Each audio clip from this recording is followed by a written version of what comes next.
नमस्कार दोस्तों, कैसे हैं आप? आशा करता हूं अच्छे होंगे। तो शुरुआत करते हैं नया चैप्टर। आज का विषय है लुब्रिकेशन। इस चैप्टर में हम स्टडी करेंगे फिश पल्टेट जोड़, स्विच एक्सपेंशन जोड़, इलास्टिक रेल क्लिप, गोलाई एवं पुलों पर बियरिंग। तो शुरुआत करते हैं फिश पल्टेट जोड़ से। रेल जोड़ों के लुब्रिकेशन का उद्देश्य रेल सिरों और फिश प्लेटों के फिशिंग सतहों के घिसाव को रोकना, रेल सिरों को घटना बढ़ना आसानी से होने देना, रेल सिरों को जंग लगने से बचाना, रेल के सिरों व होल की आंखों द्वारा मैग्नीफाइंग कांच से जांच करना। फ्रीक्वेंसी या आवर्तकाल एक वर्ष में कम से कम एक बार। मानसून के बाद करना चाहिए। अक्टूबर से नवंबर तक करना चाहिए। नॉन अर्निंग लाइनों पर इस अवधि को मुख्य अभियंता के अनुमोदन से 2 वर्ष तक बढ़ाया जा सकता है। लुब्रिकेशन में लगने वाला सामान 100 सिंगल जोड़ों के लिए प्रयुक्त होने वाली सामान की मात्रा निम्नलिखित है।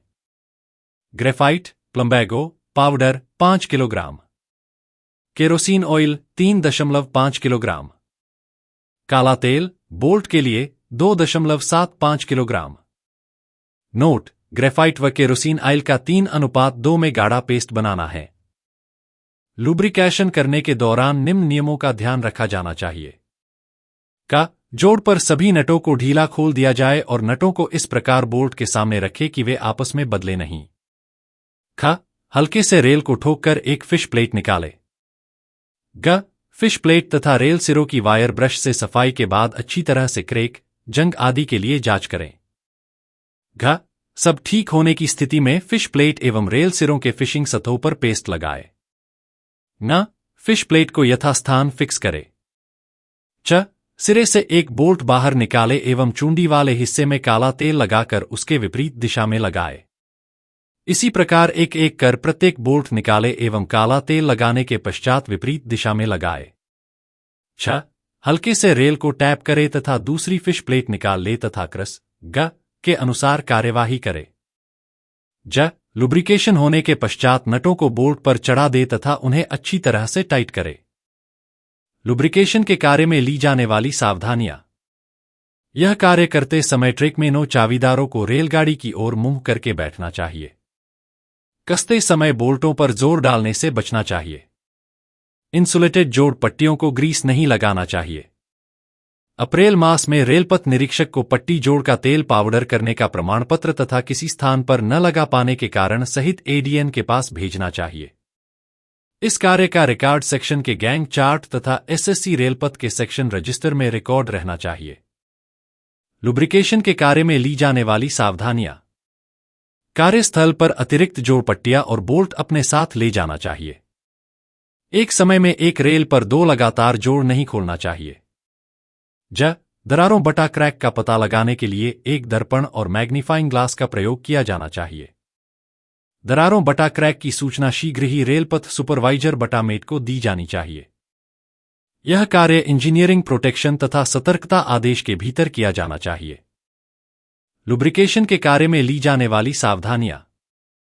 यह कार्य करते समय रेलपथ में कम से कम एक फिश प्लेट एवं 3 बोल्ट अवश्य रहना चाहिए। यह कार्य कम से कम रेलपथ सुपरवाइजर की निगरानी में किया जाना चाहिए। यह कार्य अधिक गर्मी, अधिक तापमान में और ना ही अधिक ठंडे में किया जाना चाहिए। यह कार्य अक्टूबर मध्य से फरवरी के अंत तक पूरा कर किया जाना चाहिए। विकल्प के रूप में यह कार्य चाबी वाले को या अधिक ट्रैकमैनों की सहायता से उन सेक्शनों पर किया जाना चाहिए जिन्हें डीईएन द्वारा निर्देशित किया जाए।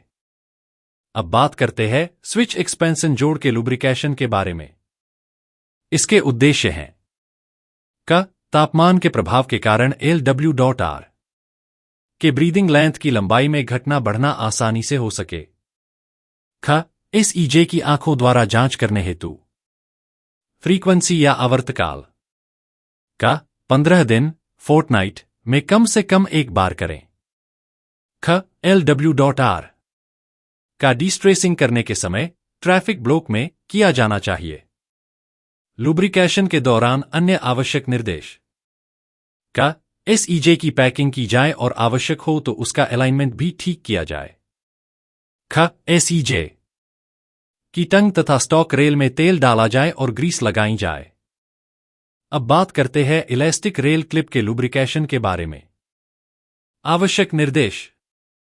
ERCMC आई इंसर्ट में जंग लगने को रोकने के लिए। ERCMC आई के साथ सीजर जाम होने से रोकने के लिए। आवर्तकाल प्रारंभिक लेइंग के समय 100% करना है। जंग लगने वाले क्षेत्रों और प्लेटफार्म लाइन में 1 वर्ष में कम से कम 1 बार करना है, एवं अन्य क्षेत्रों में नॉन गेज फेस तरफ 2 वर्षों में कम से कम 1 बार, गेज फेस तरफ 1 वर्ष में कम से कम 1 बार।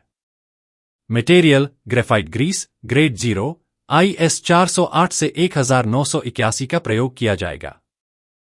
अन्य आवश्यक निर्देश। यह कार्य चरम गर्मी और अत्यधिक वर्षा के दौरान नहीं किया जाना चाहिए। एक समय में एक स्लीपर से अधिक स्लीपरों से ERC नहीं हटाना चाहिए। यदि किसी कारणवश यह कार्य व्यापक स्नेहन मास लुब्रिकेशन की तरह आरंभ किया जाता है, तो हर समय ERC लुब्रिकेशन के लिए 2 स्लीपरों के बीच कम से कम 15 स्लीपरों को अछूता रखा जाए। ERC लुब्रिकेशन के समय लाइनरों का सीलिंग भी करना चाहिए। ग्रीसिंग करने का तरीका। ERC को तार, ब्रश और एमरी पेपर द्वारा साफ किया जाए। इंसर्ट के होल को उपर्युक्त प्रकार के ब्रश द्वारा साफ किया जाए। सफाई के बाद इंसर्ट के होल की भीतरी सतह और ERC के लेग पर ग्रीस ग्रेफाइट लगाया जाए। भीतरी बाहरी ERC का अंतर बदल किया जाए और उनको पुनः स्थापित किया जाए। लाइनर और रेल के फुट को साफ किया जाए और लाइनर को लगाने के पहले जंग प्रतिरोधी पेंट लगाया जाए।